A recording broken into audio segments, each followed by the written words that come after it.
الحمد لله نحمده ونستعينه ونستغفره ونعوذ بالله من شرور أنفسنا ومن سيئات أعمالنا من يهده الله فلا مضل له ومن يضلله فلا هادي له وأشهد أن لا إله إلا الله وحده لا شريك له وأشهد أن محمدا عبده ورسوله أما بعد فإن خير الحديث كتاب الله وخير الهدي هدي محمد صلى الله عليه وسلم وشر الأمور محدثاتها وكل محدثة بدعة وكل بدعة ضلالة وكل ضلالة في النار.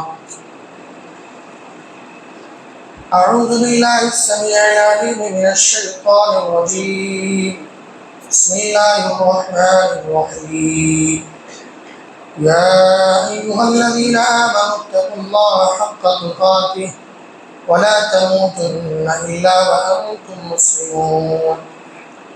يا أيها الناس اتقوا ربكم الذي خلقكم من نفس واحدة وخلق منها زوجها وبث منهما رجالا كثيرا ونساء واتقوا الله الذي تساءلون به والأرحام إن الله كان عليكم رقيبا. يا أيها الذين آمنوا اتقوا الله وقولوا قولا سديدا يصلح لكم أعمالكم ويغفر لكم ذنوبكم ومن يطع الله ورسوله فقد فاز فوزا عظيما. قال الله تعالى في كلامه المجيد والفرقان الحميد. أعوذ بالله من الشيطان الرجيم. سابقوا إلى مغفرة من ربكم وجنة عرضها السماوات والأرض أعدت للمتقين. محترم حاضرین جماعت، دینی و ملی بھائیوں، پردہ نشین خواتین اسلام، تمام قسم کی تعریف و توصیف، کبریائی و بڑائی، حمد و ثنا و بزرگی اللہ رب العالمین کی لیے لائق و سزاوار ہے. بعد درود و سلام و تمام انبیاء کرام علیہ السلام پر، خصوصاً آخری نبی جناب محمد رسول اللہ صلی اللہ علیہ وسلم پر. محترم حضرات، ماہ رمضان کی آمد ہے. ہر کوئی جس کے اندر ایمان کا جذبہ ہے، جو اسلام کی تعلیمات سے روشناس ہے، وہ ماہ رمضان کی آمد پر بےحد خوشی محسوس کر رہا ہے.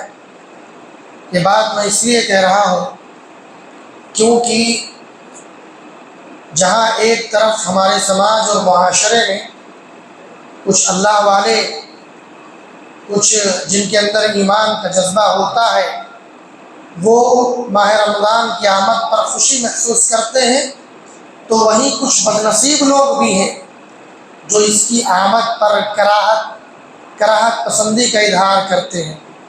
آ گیا کون سا کہ مہینہ، بدنصیب لوگ ہیں یہ. روزہ رکھنا پڑے گا، پریشانیاں اٹھانی پڑیں گی، دن بھر بھوکا رہنا پڑے گا، ہم کو تو بی پی کا پرابلم ہے، ہم کو اس چیز کا پرابلم ہے، ٹیبلٹ جیب میں لے کر کے گھومیں گے. تو یہ کچھ ایسے لوگ ہیں.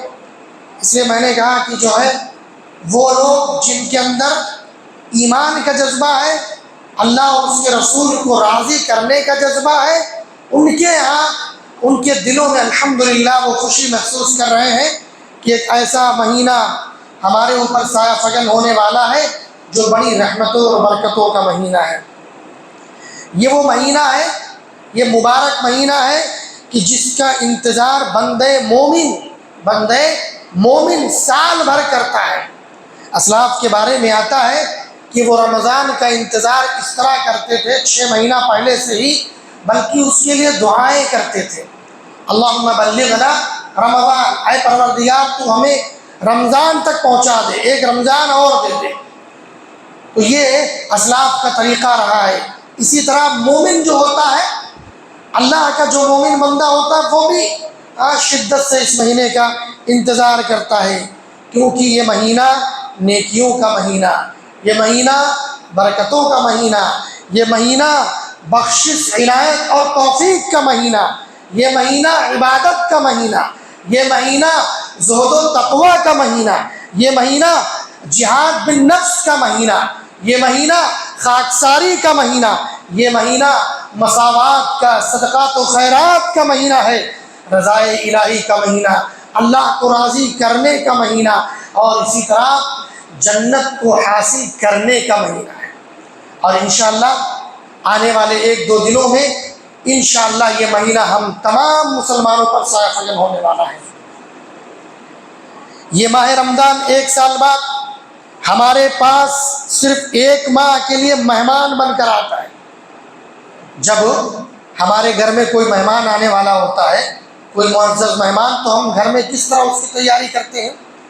گھر کے آنگن کو سجاتے ہیں، صاف صفائی کرتے ہیں، ٹیبل وغیرہ پوچھا اوچھا لگاتے ہیں، بہترین کہیں بھی جالی کا کوئی مکڑی کا کچھ وہ نظر نہ آئے، جال نظر نہ آئے، اس طرح پوری صفائی کرتے ہیں۔ تو یہ تو اللہ رب العالمین کا بھیجا ہوا مہمان ہے، تو اس کے لیے ہمیں کیا کیا تیاریاں کرنی چاہیے؟ انشاءاللہ آج کے خطبے میں اسی پر گفتگو کریں گے کہ ہم رمضان کا اس معزز مہمان کا جو اللہ نے بھیجا ہے، یہ مہمان، اس مہمان کی تکریم اور اس کا استقبال کس طرح کریں۔ اللہ تعالیٰ سے دعا ہے اللہ تعالیٰ مجھے حق بات کہنے اور ہم سب کو اس پر عمل کی توفیق عطا فرمائے۔ سب سے پہلی چیز تو یہ ہے کہ اس مہمان کی، اس رمضان کی عظمت کا ادراک کیجیے کہ اس کی عظمت کتنی ہے، اس کی فضیلت کتنی ہے، یہ کتنا بڑا مہینہ ہے، کتنا بڑا مقام ہے اس کا۔ اللہ تعالیٰ نے قرآن مجید میں کہا اِنَّا أَنزَلْنَاهُ فِي لَيْلَةِ الْقَدْرِ، کہا کہ ہم نے اس قرآن کو قدر والی رات میں، یعنی لیلۃ القدر میں اتارا ہے، اور آپ کو معلوم ہے کہ وہ رات اسی مہینے میں ہے۔ سبحان اللہ۔ تو ذرا سوچیں، قرآن مجید کا نزول اس مہینے کے اندر ہوا ہے تو اس کی عظمت کی کیا کہنے ہیں۔ اور اسی طرح طلحہ بن عبید اللہ رضی اللہ تعالیٰ عنہ فرماتے ہیں کہ میں نے جو ہے ایک مرتبہ خواب دیکھا کہ 2 آدمی ایسے ہیں جو نظر آئے، 2 آدمی ہمارے ہی سامنے اسلام لائے، اور اسلام لانے کے بعد دونوں میں سے ایک شخص بڑا محنتی تھا، عبادت میں محنت کرتا تھا، اسی طرح اتنا محنت کرتا تھا کہ وہ شہید بھی کر دیا گیا۔ اس کے مقابلے میں دوسرا آدمی ذرا سست تھا اور شہید بھی نہیں ہوا، اور اس کا انتقال 1 سال کے بعد ہوا دوسرے آدمی کا۔ اور وہ کہتے ہیں کہ میں نے دیکھا کہ جنت کے دروازے پر میں کھڑا ہوا تھا، وہ دونوں آدمی نظر آئے، اور اس میں سے جو بعد میں جس کا انتقال ہوا تھا، ایک فرشتہ نکلا اور اس کو جو ہے جنت کے اندر لے کر کے چلا گیا۔ میں نے دیکھا یہ تو بھائی بعد میں اس کا انتقال ہوا ہے، اور جو پہلے جس کا انتقال ہوا تو شہید ہوا تھا، اور عبادت اور زہد و تقوی میں اس سے بڑھ کر تھا، تو یہ پہلے جنت میں کیسے گیا؟ ابو طلحہ رضی اللہ تعالیٰ عنہ کہتے ہیں، طلحہ بن عبید اللہ رضی اللہ تعالیٰ عنہ کہتے ہیں، میں نے جب وہ خواب یہ صبح لوگوں کو بیان کیا تو لوگوں میں بھی حیرت و تعجب، لوگوں نے بھی حیرت اور تعجب کا اظہار کیا۔ جب یہ بات اللہ کے نبی صلی اللہ علیہ وسلم تک پہنچی تو آپ نے فرمایا کس بات پر تم لوگ تعجب کر رہے ہو؟ تو صحابہ نے کہا اللہ کے رسول، ایک بندہ شہید کر دیا گیا ہے، عبادت میں زہد و تقوی میں اس سے آگے تھا، تو جنت میں وہ شخص پہلے گیا جو بعد میں جس کا انتقال ہوا، شہید بھی نہیں کیا گیا وہ۔ تو آپ نے فرمایا کیا اس نے 1 سال زیادہ نہیں پایا؟ لوگوں نے کہا ہاں بالکل پایا 1 سال زیادہ۔ تو کہا اس 1 سال میں اس نے رمضان پایا، سبحان اللہ، رمضان کا مہینہ پایا، خوب عبادتیں کی، خوب نفلی عبادتیں کی، رکعتیں پڑھی، یہ سجدے وہ سجدے، بڑی عبادتیں کی ہیں، اس لیے اللہ تعالیٰ نے اس کے ثواب کو بڑھا دیا، سبحان اللہ۔ اور آگے آپ نے فرمایا فما بینہما ابعد مما بین السماء والارض، اب ان دونوں کے درمیان فضیلت کے اعتبار سے جس کا بعد میں انتقال ہوا ہے زمین و آسمان کا فرق ہے۔ اللہ اکبر، صرف ایک رمضان کی وجہ سے، سبحان اللہ، ذرا سوچیں، ہم آپ تمام لوگوں کے لیے اس حدیث میں ایک بڑی نصیحت ہے کہ وہ ایک صحابی ایک رمضان کی وجہ سے، ایک رمضان زیادہ پانے کی وجہ سے ایک شہید پر فضیلت میں اتنے بڑھ گئے کہ زمین و آسمان کا فرق ہو گیا۔ تو ذرا سوچیں ہم کتنے رمضان پا چکے ہیں، ہمیں کتنے سارے رمضان ملے ہیں، کیا ہمیں رمضان سے فائدہ نہیں اٹھانا چاہیے؟ لیکن افسوس کی بات ہے کہ رمضان آتا ہے اور چلا جاتا ہے، لیکن ہماری زندگی میں کوئی تبدیلی نہیں آتی۔ رمضان کے لیے تو چلیے ٹھیک ہے، اس ایک مہینے کے لیے رمضان میں تو تھوڑی بہت عبادت ہو جاتی ہے، لیکن جیسے ہی چاند نکلا اس کے بعد ساری، ایسا لگتا ہے کہ رمضان میں کہتے ہیں کہ شیاطین کو جکڑ دیا جاتا ہے اور رمضان کے بعد وہ کھول دیے جاتے ہیں۔ یہ مسلمان بھی بالکل اسی طرح اپنے آپ کا معمول بنائے ہوئے ہیں کہ جیسے چاند نکلا ایسے آزاد ہوتے جیسے لگ رہا شیطان آزاد ہو۔ لا حول ولا قوت الا باللہ۔ ارے بھائی وہ شیطان کے لیے ہے کہ رمضان میں جکڑ دیا جاتا ہے، رمضان کے بعد وہ کھل جاتا ہے، وہ شیطان کے لیے، ہمارے اور آپ کے لیے نہیں ہے۔ لیکن معاملہ ہمارا بھی ویسے ہو گیا ہے، وہ چاند رات کے بعد، اگر کوئی رمضان میں داڑھی وغیرہ نہیں بنوایا ہے تو وہ چاند رات میں جا کر کے سب سے پہلے شیو کرواتا ہے۔ صبح میں عید ہے نا تو پہلے داڑھی کی قربانی دیتا ہے۔ یہ عجیب و غریب ہے معاملہ۔ تو یہ جو ہے اس کو کیا کہہ سکتے ہیں آپ؟ کیا آپ اپنا مقابلہ یا آپ اپنے آپ کو شیطان کے درجے میں رکھتے ہیں؟ نعوذ باللہ، اس کی امید تو بالکل بھی ایک مسلمان سے ہرگز نہیں ہے اور انشاءاللہ ہونی بھی نہیں چاہیے۔ تو میں عرض یہ کر رہا تھا کہ ایک رمضان کی وجہ سے شہید کی فضیلت اور ایک رمضان زیادہ پانے کی وجہ سے زمین و آسمان کا فرق ہے۔ تو سبحان اللہ، ہم کتنے رمضان پاتے ہیں میرے بھائیوں، اس میں خوب محنت کریں، عبادتوں میں خوب محنت کریں۔ اسی طرح دوسری چیز یہ کہ اس کا استقبال اگر کرنا ہے تو اپنی نیتوں کو خالص کر لیجیے، نیتوں کو درست کر لیجیے۔ اللہ تعالیٰ نے فرمایا وما امروا الا ليعبدوا الله مخلصين له الدين، اللہ نے کہا کہ انہیں جو ہے صرف اور صرف ایسی عبادت کا حکم دیا گیا ہے جو خالص اللہ کے لیے عبادت کریں۔ یعنی عبادت تو آپ رمضان میں کریں لیکن کہیں سے بھی ریا اور نمود کا شائبہ نہ ہو، کہیں سے بھی دکھاوا نہ پایا جائے کہ میں روزہ نہیں رکھوں گا تو لوگ کیا کہیں گے، کہیں یہ آپ کے ذہن میں نہ آ جائے۔ نہیں، لوگ جائیں بعد میں، سب سے پہلے اللہ رب العالمین کو راضی کرنا ہے، اس لیے روزہ کس کے لیے؟ اللہ کے لیے رکھیں، عبادتیں اللہ کے لیے، قیام اللیل اللہ کے لیے، دیگر عبادتیں، نفلی عبادتیں، قرآن مجید تلاوت، یہ ساری چیزیں صرف اور صرف اللہ رب العالمین کے لیے۔ اس لیے نیتوں کو خالص کر لیجیے، کہیں ایسا نہ ہو کہ آپ عبادتیں تو کریں لیکن ذرا بھی نیتوں میں اعوجاج ہو، ٹیڑھا پن ہو۔ ذرا یہ سوچیں کہ کہیں ایسا نہ ہو روزہ نہیں رکھیں گے تو گھر والے کیا کہیں گے، پڑوس والے کیا کہیں گے، فلاں شخص کیا کہیں گے، دوست لوگ کیا کہیں گے۔ اگر اس وجہ سے اگر آپ روزہ رکھ رہے ہیں تو میں آپ سے کہتا ہوں کہ میرے بھائی پلیز آپ مت رکھیے۔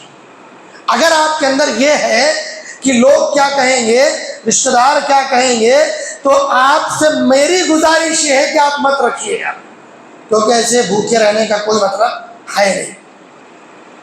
اس لیے نیتوں کو خالص کر لیجئے۔ اس کے برعکس من کان یرید الحیات الدنیا وزینتها نوفی الیہم اعمالهم وهم فیہا لا یبخسون اولئک الذین لیس لهم فی الآخرۃ الا النار۔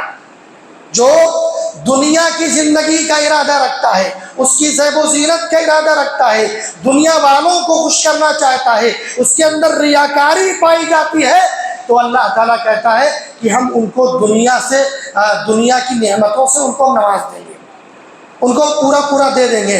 اگر دنیا والوں کی خوشنودی ان کو چاہیے تو ہم عطا کر دیں گے، آس پاس پڑوس والوں کی خوشنودی اور رضا چاہیے تو دے دیں گے، رشتہ داروں کی رضا چاہیے دے دیں گے، پورا پورا دے دیں گے، اس میں کوئی کمی نہیں ہوگی۔ لیکن آگے کیا فرمایا؟ اولئک الذین لیس لہم فی الآخرۃ الا النار، لیکن آخرت میں سوائے جہنم کے اس کا کوئی حصہ نہیں، اس کا کوئی ٹھکانہ نہیں سوائے جہنم۔ اس لیے دنیا والوں کی رضا، ان کی خوشنودی یہ مقصود اور مطلوب ہرگز نہیں ہے میرے بھائیوں۔ اسی طرح نیتوں کو خالص کرنے کے ساتھ ساتھ اپنے دلوں کو صاف کر لیجئے، دلوں کو صاف کر لیجئے، دلوں میں کسی طرح کا بغض، کینہ، حسد، بغض و عناد مسلمان بھائی کے تعلق سے ساری چیزیں پہلے ہی ختم کر لیں، کیونکہ ایسی صورت میں آپ کی عبادتیں قبول نہیں ہوتی ہیں، آپ کی عبادتیں اللہ کی بارگاہ میں قبول نہیں ہوتی اگر آپ کا دل صاف نہ ہو۔ اللہ کے نبی صلی اللہ علیہ وسلم نے فرمایا الا وان فی الجسد مضغہ اذا صلحت صلح الجسد کلہ واذا فسدت فسد الجسد کلہ۔ اللہ کے نبی نے فرمایا کہ جسم میں ایک ایسا ٹکڑا ہے، اگر وہ ٹکڑا، وہ حصہ اگر صحیح رہے تو سارا جسم صحیح رہتا ہے، لیکن اگر وہ ٹکڑا، وہ حصہ صحیح نہ رہے تو پورا جسم بیکار، پوری عبادتیں بیکار۔ اس لیے دلوں کو صاف کرنا ضروری ہے میرے بھائیوں۔ اسی طرح اپنے سابقہ گناہوں سے توبہ کیجئے، جن گناہوں میں ہم ملوث ہیں، جن گناہوں میں ہم ڈوبے ہوئے ہیں، رمضان آنے سے پہلے پہلے ان گناہوں سے توبہ کر لیں، کیونکہ اگر وہ گناہ آپ کے جاری رہے، آپ نے توبہ نہ کیا تو آپ کے روزوں کا کوئی فائدہ نہیں، آپ کے قیام اللیل کا کوئی فائدہ نہیں۔ اتنے دیر آپ اپنے آپ کو کھڑے ہو کر قیام اللیل میں پریشان کر رہے ہیں، اسی طرح دن بھر بھوکے پیاسے رہ رہے ہیں، لیکن ان چیزوں کا کوئی فائدہ نہیں۔ کب؟ جب آپ اپنے گناہوں سے توبہ نہ کریں۔ مثلا ہمارے مسلمان بھائی اکثر و بیشتر جو بڑے کاروباری ہیں، عموماً لوگ سودی کاروبار میں ملوث ہیں، آپ ان سے توبہ کر لیجئے۔ لوگوں کو اگر دھوکہ دے رہے ہیں، دھوکہ دے کر کے آگے بڑھ رہے ہیں، اس سے بھی توبہ کر لیجئے۔ لوگوں کا مال ہڑپے ہوئے ہیں، توبہ کر لیجئے۔ لوگوں کا حق دبائے ہوئے ہیں، توبہ کر لیجئے۔ آپ کے ماتحت جن کو اللہ نے نوازا ہے، ان کے ماتحت جو لوگ کام کرتے ہیں، مزدوری کرتے ہیں، ان کی مزدوری وقت پر ادا کر دیجئے۔ لیکن اگر آپ نے ان کو پریشان کیا، ان کی وقت پر ان کی مزدوری کی ادائیگی نہ کی، ان کی حق تلفی آپ نے کر لی اور حقوق کی ادائیگی نہ کی، تو یاد رکھیں آپ کی روزے، نماز، قیام اللیل سب بیکار، کسی کام کے نہیں ہے۔ اس لیے اپنے سابقہ گناہوں سے توبہ کر لیجئے۔ مثال اس کی یہ دی جاتی ہے کہ صبح کا بھولا اگر شام کو گھر واپس آ جائے تو اس کو بھولا نہیں کہتے ہیں، اس کو بھولا نہیں کہتے ہیں۔ اسی طرح کوئی گنہگار اگر اللہ کی بارگاہ میں آ کر توبہ کر لے تو اس کو گنہگار نہیں کہتے۔ سبحان اللہ، اللہ رب العالمین نے یہ آپ کو بہت بڑا موقع دیا ہے۔ اللہ تعالیٰ کہتا ہے قُلْ يَا عِبَادِيَ الَّذِينَ أَسْرَفُوا عَلَىٰ أَنفُسِهِمْ لَا تَقْنَطُوا مِن رَحْمَةِ اللَّهِ۔ اے نبی ذرا میرے بندوں سے کہہ دیجئے جنہوں نے اپنے نفس پر ظلم کیا، گناہوں میں ملوث ہو گئے، گناہوں میں ڈوب گئے، ان سے کہہ دیجئے کہ اللہ کی رحمت سے مایوس نہ ہو۔ اس آیت کریمہ میں آپ ذرا غور کریں گے، اللہ تعالیٰ نے جو اسلوب اپنایا ہے بڑا جامع، بڑا پیارا اسلوب ہے۔ اللہ تعالیٰ نے کیا کہا؟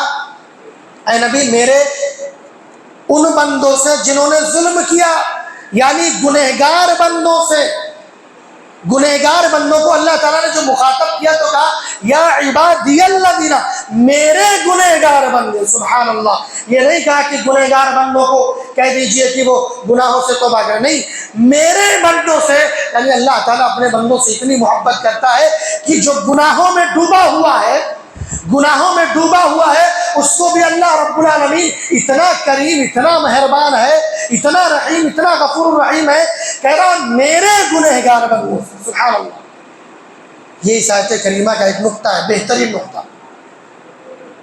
یہ گنہگار بندہ بھی میرا بندہ ہے، اس کو ذرا کہیے، اس سے مخاطب ہو کر کے اس سے کہیے کہ اپنے گناہوں سے توبہ کر لے، اور اپنے اللہ کی رحمت سے مایوس نہ ہو۔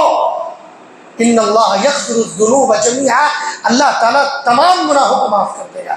شرط یہ ہے کہ توبہ ڈھنگ سے کی جائے، شرط یہ ہے کہ توبہ اخلاص سے کی جائے، شرط یہ ہے کہ توبہ ایسی کی جائے کہ دوبارہ وہ گناہ نہ کرنے کا عزم مصمم ہو، تب اللہ رب العالمین اس توبہ کو قبول کرتا ہے۔ آپ توبہ کر رہے ہیں لیکن دل ہی دل میں کہہ رہے ہیں اللہ توبہ تو کر رہا ہوں لیکن چلو ٹھیک ہے چل جائے گا۔ ہمارے والد رحمہ اللہ، ہمارے ایک بھائی ہیں تو وہ پان وغیرہ کھاتے تھے اور اس میں تمباکو وغیرہ ڈال کر کے کھاتے تھے، تو والد رحمہ اللہ ان سے کہتے تھے کہ بیٹا آپ جب نماز پڑھتے ہی ہیں اور دعا بھی کرتے ہیں تو اللہ تعالیٰ سے دعا نہیں کرتے کہ اللہ اس غلیظ عادت کو چھڑوا دے، کہ پان وغیرہ یہ اچھی چیز نہیں ہے۔ تو کہتے تھے کہ ابو دعا تو کرتا ہوں لیکن پھر یہ کہتا ہوں کہ اللہ ایک دو کھا لوں گا۔ ایسی دعا قبول ہوگی؟ ایسے ہمارے گنہگار بہت سارے بندے بھی ہیں، توبہ تو کرتے ہیں لیکن دل میں رہتا ہے ایک آدھ بار چل جاتا پھر کر لیں گے توبہ، ایسی توبہ قبول نہیں ہوتی ہے۔ یاد رکھیے، توبہ جو خالص ہو، جو اللہ رب العالمین کے لیے بالکل خالص ہو، اور اسی طرح سے جس گناہ سے آپ توبہ کر رہے ہیں وہ گناہ دوبارہ نہ کرنے کا عزم ہو، تب وہ توبہ اللہ رب العالمین قبول کرتا ہے۔ اس لیے میرے بھائیوں، رمضان آنے سے پہلے گناہوں سے توبہ کر لیجئے۔ اسی طرح ماہ رمضان کے مسائل سیکھ لیں آپ۔ اکثر و بیشتر لوگوں کو ماہ رمضان کے مسائل نہیں معلوم، ہر سال عجیب و غریب طریقے سے سوال ہوتے ہیں۔ الٹی کرنے سے کہتے ہیں روزہ ٹوٹ جاتا، کوئی کہہ رہے ہیں حجامہ سے ٹوٹ جاتا، کوئی کہہ رہے ہیں کٹنگ مت کرواؤ، کوئی کہہ رہے ہیں کہ جو ہے وہ شام کے وقت غسل مت کرو، عجیب و غریب طریقے کے۔ ان ساری چیزوں سے روزہ نہیں ٹوٹتا، جی ہاں، نہ حجامہ سے نہ الٹی سے، ہاں جب جان بوجھ کر کوئی قے کرے تب ٹوٹتا ہے، لیکن اگر قے کوئی بیماری کی وجہ سے آیا تو اس سے روزہ نہیں ٹوٹتا۔ اسی طرح آپ کٹنگ کبھی بھی کرا سکتے ہیں، غسل کبھی بھی کر سکتے ہیں۔ یہ عجیب و غریب طریقے کے اس طرح سے سوالات ہوتے ہیں۔ تو ماہ رمضان کے مسائل آپ سیکھ لیں رمضان آنے سے پہلے۔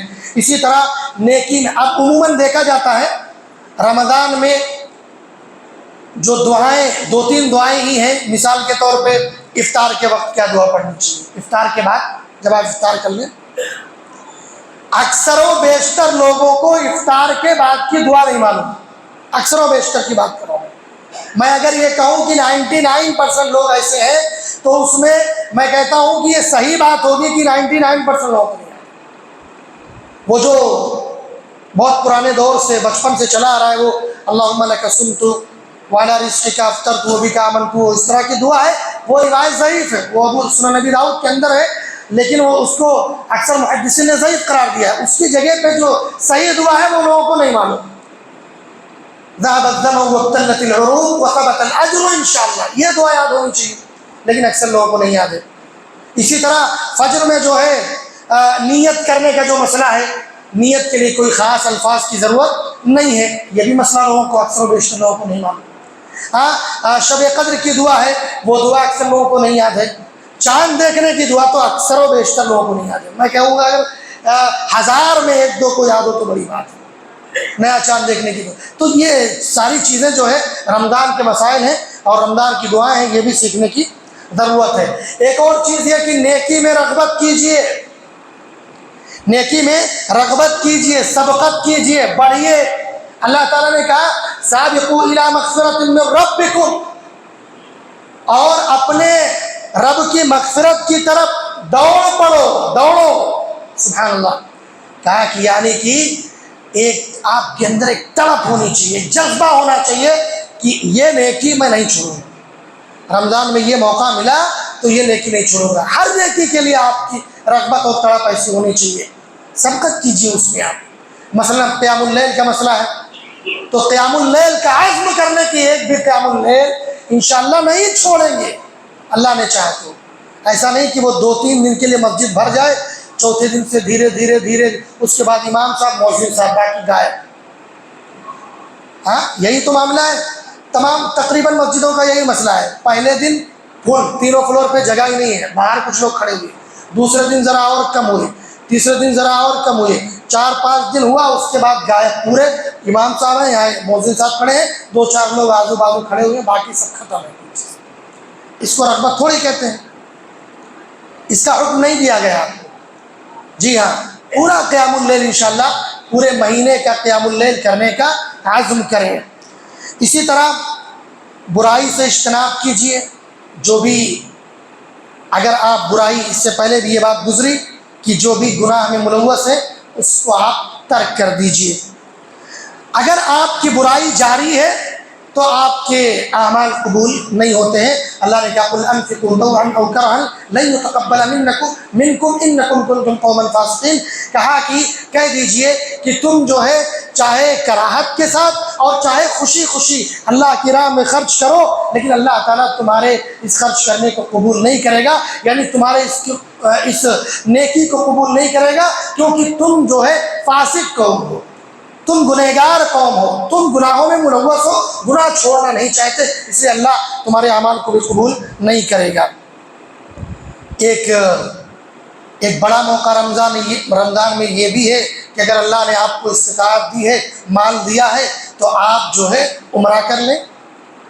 یہ بھی رمضان میں بہت بڑا موقع ہے۔ اللہ کے نبی صلی اللہ علیہ وسلم نے فرمایا عمرۃ فی رمضان تعدل حجۃ، اگر کوئی رمضان میں عمرہ کرتا ہے تو وہ عمرہ حج کے برابر۔ سبحان اللہ۔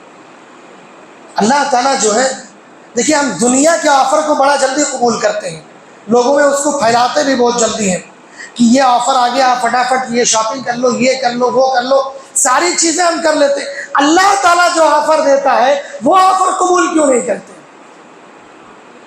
اب یہ پورا رمضان آفر ہے آپ کے لیے، اپنے گناہوں کی تلافی کر لو، مغفرت کروا لو، گناہوں سے توبہ کر لو، اسی طرح اللہ کو راضی کر لو، جنت کو حاصل کر لو، لوگوں میں صدقہ و خیرات کرو، نیکیاں بٹورو، پورا آفر ہے، پورا مہینہ آفر ہے۔ لیکن یہ آفر قبول نہیں ہے۔ دیکھو کچھ دنوں کے بعد عید شاپنگ کا ایک آفر آئے گا، کپڑے والے نکالیں گے، وہ آفر بڑا جلدی قبول کریں گے ہم، پورا رمضان برباد کر دیں گے اسی میں، پوری شاپنگ میں پورا وقت رمضان کا، ہمارے مسلمان بھائیوں کا آخری 10 دن جو بہترین عشرہ ہے، آخری عشرہ، اس کو تو شاپنگ میں گزارتے ہیں۔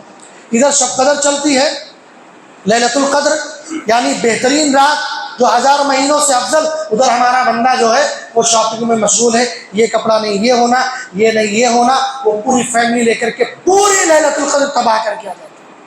اس کو جاگنا نہیں کہیں گے، یہ بات بھی یاد رکھیں۔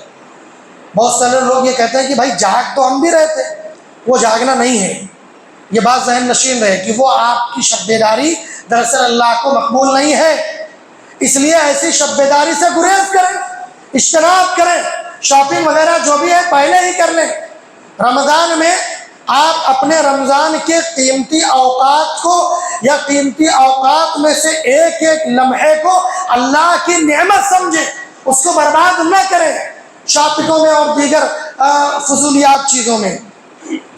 اسی طرح ٹی وی، انٹرنیٹ اور سوشل میڈیا وغیرہ سے بھی اجتناب کریں، اس میں جتنا اوقات آپ اس میں لگا رہے ہیں، ریل میں ایک ایک کر کے دیکھے جا رہے، آپ اس کو چھوڑ کر کے اگر آدھا گھنٹہ بیٹھیں گے تو 3 صفحہ، اگر کوئی اٹک کر کے پڑھتا ہے تو 2-3 صفحہ تو پڑھ ہی لے گا انشاءاللہ قرآن مجید۔ ایک تو قرآن مجید کا اجر اتنا ہے، ایک ایک حرف پر 10 نیکی۔ آپ کبھی کاؤنٹ کرنے بیٹھنا، صرف ایک صفحے کا کاؤنٹ کر کے ہم کو بتائیے کتنے نیکیاں ہو رہی ہیں، سبحان اللہ۔ اور رمضان میں اس کے نیکیاں مزید بڑھ جاتی ہیں۔ تو آپ کے اندر ایک جذبہ یہ ہونا چاہیے کہ جو وقت ہم موبائل کو دے رہے تھے، انٹرنیٹ کو دے رہے تھے، سوشل میڈیا کو دے رہے تھے، انشاءاللہ العزیز وہ وقت اب اللہ کی عبادت میں گزاریں گے، قرآن مجید کی تلاوت میں گزاریں گے، ذکر و اذکار میں گزاریں گے، دعا و استغفار میں گزاریں گے، کچھ نہیں تو کم سے کم سورۃ الاخلاص پڑھ لیا کریں گے اتنے وقت میں۔ سورہ اخلاص کی اتنی فضیلت ہے کہ اگر کوئی 3 مرتبہ سورہ اخلاص پڑھتا ہے تو پورے قرآن کا ثواب، سبحان اللہ۔ 3 مرتبہ کوئی پڑھ لے تو پورے قرآن کا ثواب ہے، اور 3 مرتبہ پڑھنے میں مجھے نہیں لگتا ہے کہ 3 منٹ سے زیادہ لگے گا۔ جی، قل هو اللہ احد اللہ الصمد لم یلد ولم یولد ولم یکن له کفوا احد، لیجیے 10 سیکنڈ میں ایک ہو گیا۔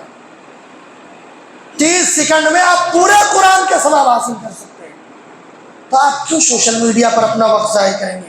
اس لیے میرے بھائیوں، بڑی عاجزانہ گزارش ہے آپ سے، التماس ہے، آپ سب کا ایک چھوٹا بھائی ہو کر کے آپ سے گزارش کرتا ہوں کہ آپ سوشل میڈیا وغیرہ پر موبائل کا استعمال رمضان میں کم کر دیجیے، نہ ہی کیجیے تو بہتر ہے۔ ضرورت کے وقت آپ اس کا استعمال کیجیے، لیکن بلا ضرورت آپ وقت ضائع نہ کریں۔ آپ قرآن مجید میں، اب تو موبائل میں بھی قرآن مجید ہے، آپ جتنا وقت موبائل میں سوشل میڈیا پر گزار رہے وہیں بازو میں جا کر کے آپ قرآن مجید کھول لیں اور تھوڑا سا پڑھ لیں اس میں، انشاءاللہ اللہ تعالیٰ آپ کو اس کا بڑا اجر دے گا۔ اس لیے وقت کو ضائع ہرگز نہ کریں۔ اسی طرح جو ہے رمضان میں ایک آخری بات یہ کہ غربا اور مساکین کا خیال رکھیں، یہ بھی بہت بڑا موقع ہے آپ کے پاس کہ آپ غربا اور مساکین کا خیال رکھ سکتے ہیں۔ اللہ کے نبی صلی اللہ علیہ وسلم نے فرمایا کہ جو دنیا کے اندر اگر کوئی کسی کی مصیبت میں کام آتا ہے، اس کی مصیبت کو ٹال دیتا ہے، اس کی پریشانی میں کام آتا ہے، اللہ تعالیٰ کل قیامت کے دن اس کی پریشانی کو ٹال دے گا۔ سبحان اللہ، یہ بہت بڑا موقع ہے اور رمضان میں اس کا ثواب ظاہر بڑھ جاتا ہے، اس لیے اس کا اہتمام بھی کریں آپ لوگ۔ اللہ تعالیٰ سے دعا ہے اللہ تعالیٰ ہم تمام لوگوں کو کہنے سننے سے زیادہ عمل کی توفیق عطا فرمائے۔ اللہ تعالیٰ ہم تمام لوگوں کو رمضان المبارک جو ایک بہترین رحمتوں کا، برکتوں کا مہینہ ہے، پروردگار ہم تمام لوگوں کو اس سے فائدہ اٹھانے کی توفیق عطا فرمائے، بھرپور فائدہ اٹھانے کی توفیق عطا فرمائے۔ پروردگار رمضان ہمارے لیے مبارک بنا دے، پروردگار رمضان میں ہمیں اپنے گناہوں کی بخشش کروانے کی توفیق عطا فرمائے۔ اللہ تعالیٰ اس ماہ رمضان میں، اس ماہ رمضان کے صدقے، اس ماہ رمضان کی عبادت کے بدلے پروردگار کو ہمارے گناہوں کو معاف فرما دے۔ اقول قولی ھذا فاستغفر اللہ لی ولکم ولسائر المسلمین فاستغفروہ انہ هو الغفور الرحیم۔